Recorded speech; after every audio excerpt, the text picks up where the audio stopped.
anak-anak itu menariknya di Quran itu diberikan beberapa tahapan pendidikan, tapi seluruhnya itu mengerucut pada arahan untuk masuk ke dunia mereka gitu. Nah, contoh kalau ke anak kecil itu masih tahap-tahap awal itu banyak panggilan sayang. Makanya di Quran ada kalimat bunaya gitu kan. Nah, itu kan panggilan sayang, tasghir untuk sayang, anakku sayang. Kita cari misalnya kata-kata yang membuat mereka senang dengan panggilan itu. Sayang, cantik ya, tampan, soleh, pintar gitu. Terus kalau dia sudah mulai agak naik lagi ke level saya sekarang kelas 5 SD atau 1 SMP, sayang kurangi, perintah naikkan. Nah, supaya nanti nggak larut dalam sifat manja. Nah, kemudian nanti kalau udah naik lagi ke 3 SMP mau kelas 1 SMA, nah perintah kurangi, sayang kurangi, jadikan teman. Karena nalar mereka sudah berfungsi. Kalau anak-anak level yang pertama, bahwa yang sayang tadi, maka kita masuk ke dunia mereka. Kadang ya kita harus jadi seperti mereka, main dengan batas tertentu ya. Jadi seperti anak-anak walaupun tidak kekanak-kanakan. Nah, contoh misalnya kita mau mengajarkan kisah-kisah. Ya mereka senangnya kan ekspresi.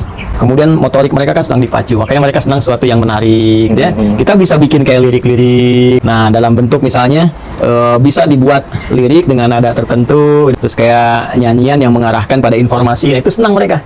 Ya makanya mereka senang bunyi-bunyi. Ya, karena itu kalau kita lihat ke narasi Al-Quran, yang berfungsi pertama, yang aktif luar biasa itu pendengaran. Mereka tuh kalau semakin banyak dengar informasi, nah itu semakin banyak pengetahuan didapatkan. Makanya Al-Quran itu cepat dimasukkan dari kecil. Ya, terus kalau kita ingin didik, boleh. Ya, kita misalnya rangkai sebuah lirik, diambil dari Al-Quran maknanya, terus kita sambungkan sehingga ketika menghafal, mereka bisa mengerti. Ya. Dulu ada nasyid, ada untuk anak-anak kecil juga. Ashabul Kahfi misalnya. Ashabul Kahf itu surat 18. Ada lirik tuh yang raihan.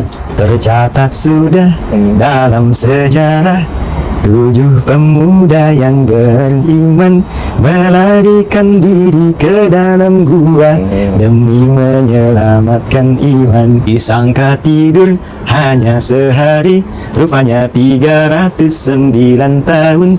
Zaman berubah beberapa kurun, di bumi bersejarah urdu. Ekspresikan gitu ya. Jadi begitu mereka menyebutkan itu hafal tuh.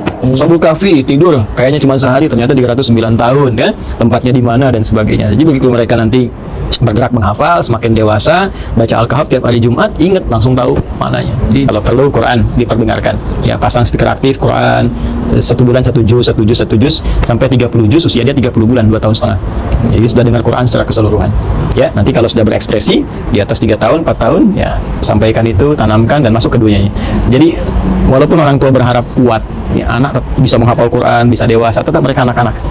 Jangan lupa dengan dunia anak-anaknya. Jadi jangan dihabiskan dunia anak-anak sangat kecil dengan memberikan beban orang dewasa, sehingga ketika mereka dewasa tampil orang dewasa yang kekanak-kanakan.